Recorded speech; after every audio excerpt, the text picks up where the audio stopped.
দর্শক আমরা চারজনের চেষ্টার ফলে আমরা একটা বিশেষ টেকনিকে তার যে বাম পাশের যে কাঁধটি সরে গিয়েছিল আমরা সেটিকে বসাতে সক্ষম হয়েছি।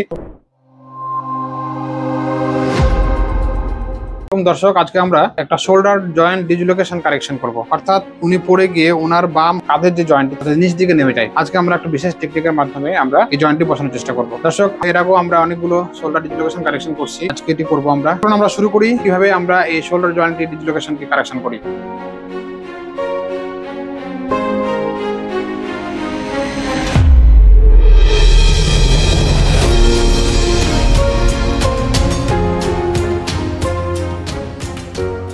দর্শক আমরা চারজনের চেষ্টার ফলে আমরা একটা বিশেষ টেকনিকে তার যে বাম পাশের যে কাঁধটি সরে গিয়েছিল আমরা সেটিকে বসাতে সক্ষম হচ্ছি। আমরা এখন লোকের কাছ থেকে শুনবো ওনার ব্যথা কি অবস্থা। বাবা যে আপনার ব্যথাটা কমছে না? কমছে, একটু ভালো লাগে?